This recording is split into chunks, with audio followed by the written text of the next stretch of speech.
Eu achava que nunca poderia entrar num brinquedo de parque de diversão porque a locomoção seria mais difícil para mim, a acessibilidade, mas eu não tive esse problema. Se eu falar que eu não sei sem ver, eu vou estar mentindo. Prefiro antes tentar do que falar eu não sei. Quem vê esses relatos nem imagina que o Luiz Fernando, de 35 anos, nasceu com artrogripose congênita, uma doença rara e que causa a limitação dos movimentos e menor força muscular. Mesmo com a deficiência, o analista de operações leva uma vida normal e faz todas as atividades que deseja. Antes eu jogava vôlei, né? Eu jogava vôlei na própria escola. Depois, quando eu terminei a escola, eu tinha um grupinho de meus colegas que toda sexta-feira ia à tarde na escola para jogar vôlei. E o meu hobby mesmo, eu toco trompete, sou trompetista e tô aprendendo uma boa parte de piano também. Apesar de tentarem fazer as atividades que gostam, muitos deficientes físicos ainda enfrentam dificuldades para ir em shows, eventos, devido à falta de estrutura para recebê-los. É o caso da Dayana, de 38 anos, que tem escoliose paralítica, doença que causa curvatura da coluna. Para assistir o show é muito ruim porque eu fico na cadeira, é baixinho, então o povo fica na minha frente.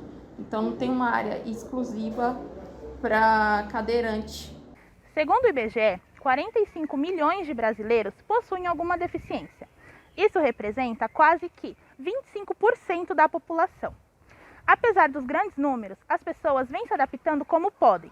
Algumas enfrentam dificuldades para a realização de atividades simples do dia a dia, enquanto outras optam apenas por fazerem aquilo que gostam. Eu gosto de ir no shopping, no cinema, gosto de ir nos parques. A visão que tenho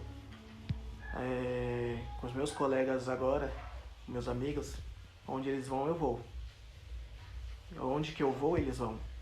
O que eu faço, eles fazem. O que eles fazem, eu faço. Fundado há mais de 20 anos, o Instituto Mara Gabrilli promove atividades com foco em inclusão e no bem-estar do deficiente físico.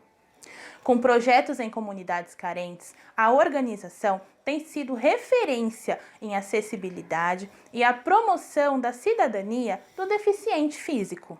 O Instituto Mara Gabrilli, ele foi fundado pela Mara Gabrilli, por isso leva o nome dela.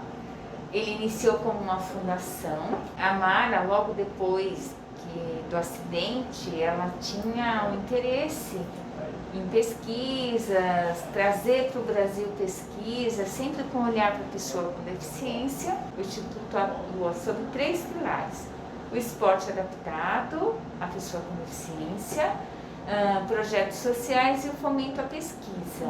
Um dos projetos do Instituto é o Cadê Você?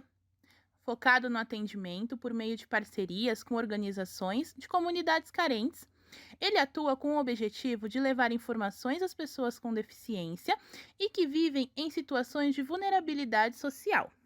É um projeto que vai nos territórios de São Paulo para procurar pessoas com deficiência na invisibilidade. A gente encontra pessoas que precisam estar em tratamento e não estão, pessoas que precisam passar em avaliação e não passam, pessoas que tiveram alta e não estão fazendo nenhum tipo de tratamento. E os resultados podem ser vistos e comemorados pelos organizadores do projeto. Então, para mim, eu vejo a importância desse projeto porque a gente consegue levar, de alguma forma, acesso. Então, a gente leva informação. Tem pessoas que, quando você leva informação, sai da invisibilidade. Para mim, o impacto principal é quando você leva informação, você gera acesso. Outro pilar do Instituto é o projeto Próximo Passo. Por meio dele, atletas de alto rendimento têm acesso a equipamentos com foco na inclusão. A gente acredita que o esporte ele é a principal ou a mais forte ferramenta de inclusão. Se uma pessoa com deficiência, se ela é capaz de praticar um esporte, se ela é capaz de conquistar uma medalha, ela já provou para ela e para toda a sociedade que a limitação que ela tem, seja uma limitação física, sensorial ou cognitiva, é mero detalhe. Atualmente, o Instituto apoia 30 atletas em diferentes modalidades, Muitos deles já conquistaram importantes medalhas, mas o motivo de maior alegria é o impacto positivo que o projeto deu a esses esportistas. Conheço uma série de pessoas, de atletas com deficiência que dizem para mim: minha vida hoje é muito melhor do que ela era antes. Porque hoje eu me conheço melhor, hoje eu sei superar meus limites, hoje eu posso muito mais do que eu podia antes. Algumas cidades do mundo contam com uma estrutura avançada e são referências em acessibilidade. São locais muito procurados por contarem com uma grande estrutura para atender os deficientes físicos. No Brasil, ainda falta muito, mas, mesmo com os problemas, os deficientes que podem não se rendem e aproveitam para fazer o que gostam, mesmo com as suas limitações. Tudo que uma pessoa normal pode fazer, uma pessoa com pouca locomoção pode também, limitado, mas pode.